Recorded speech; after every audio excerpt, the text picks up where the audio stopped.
Bishop State presents fifth quarter. Here's Simone Eli and Gerhard Mathangani.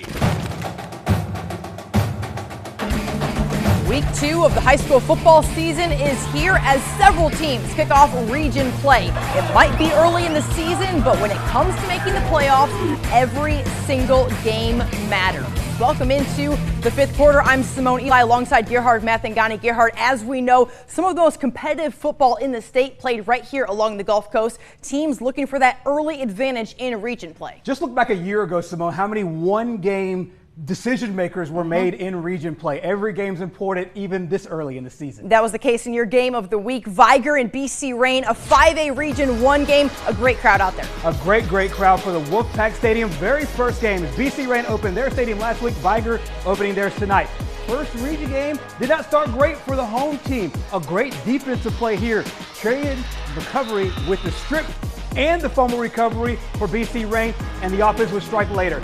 Mari Yeldon with a touchdown run, and just like that, Vigor goes up 6-0. Vigor head coach and Vigor alone, Marcus Cook and the gang, respond right back. Carlos Benjamin, 2nd and 1, takes it to the house, 23-yard touchdown run. Extra point no good, just like that, we're all knotted up at 6.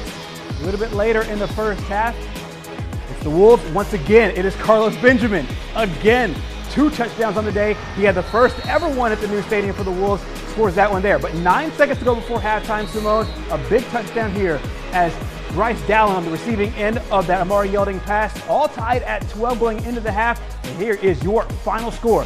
Wolves win it 26-18 in the home opener. Big one for Vigor. Let's head to the beach now, staying in 5A Region 1. 8th-ranked Gulf Shores hosting CITRONELLE tonight. Both offenses surprisingly struggling early on. Wildcats' Justin Adams connects with James Reed. The big gain for CITRONELLE. It gets popped, but a great play there at the drive would stall. Later, Dolphins punting here. A great punt, but check this out. Jarius Benjamin, unsure what to do, tries to make a play. No, it backfires. The Dolphins recover. That would lead to a Gulf Shores field goal. It's 3-0. Second quarter now, Adams trying to get something going. Flushed out of the pocket by the big man, Otto Brewer. Adams looks deep. It's Braden Jackson with the Dolphins coming up with the interception. He's going the other way for the pick 6. Gulf Shores goes up 10-0, and they pitch a shutout tonight, 31-0 over CITRONELLE. What a defensive play there. Meanwhile, let's go over to another nice matchup between BLOUNT and Spanish Fort. Spanish Fort led it 24-0 in the early stages of this one, and they weren't done. Handoff to Drew Wilson. Nice long run here right through the BLOUNT defense for a big first down, finally pushed out of bounds inside the red zone. A little bit later, it is Sawyer Wilson who caps off the drive with a touchdown run. Great blocking up front by the Toros. They get to the end zone. They're up big. They continue. It is Wilson once again getting into the end zone. His second one.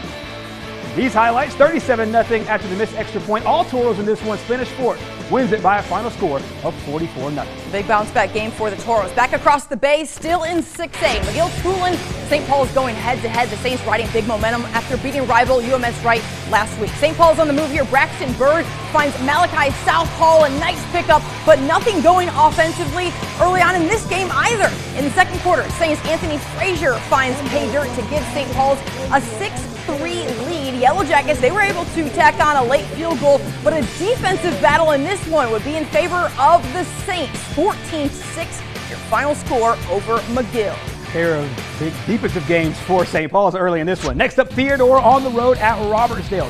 Season opener for ROBERTSDALE. The Bobcats get on the board first. Braxton Clark muscles his way in on the 2-yard touchdown run, and THEODORE takes a 7-0 lead. A little bit later on, we had a big pick 6 earlier. How about this pick 6? It is Anthony Hughes Jr. Almost bobbles it, but he takes it to the house. Nice. And just like that, THEODORE continues their big run. And a little bit later on, it would be a, you know what, we all love it. Thank you, kid. We all love big plays. We got another one here by Cannon Bowles on the run. On the way to the THEODORE. Big win today. They bounced back as well after losing last week. Final score, 42-0. Good one for Steve Maskett Company. Over to Lad People Stadium now. The reigning 6A champs, Citroland, up against Murphy in 6A Region 1. Spartans on top 33-0 in the second quarter when we arrived. Everybody getting playing time tonight for the Spartans. Future looking bright. Check this out. Sophomore Deshaun Spencer on the carry. He gets a hole up the field for the big game. Spartans knocking on the door a bit later. Texas commit KJ Lacey goes to the corner of the end zone. Dylan Alfred on the receiving end. What a snag.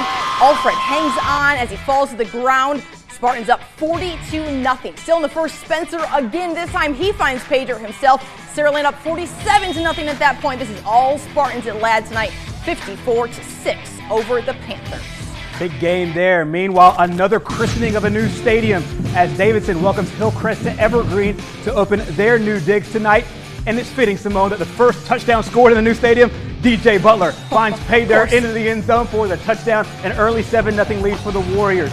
A little bit later on, the Jaguars would respond. Running back Timothy Gray powers his way through the Davidson defense. He gets on the board for the touchdown. However, missed extra point. Davidson still up 1, 7-6. Later on, more from Butler. Sure, you'll hear his name all season long here on the fifth quarter. Two quick touchdowns in this one. 14-6 is your score there. And meanwhile, Davidson gets the win. High scoring day. Wow. A lot of points there, 59-46. All right, good one for the Warriors. To Daphne now, the Trojans hosting Carver out of Montgomery, looking for a second straight win to start the 2023 season. Wolverines, though, driving here. The pass goes to LaQuinton Underwood.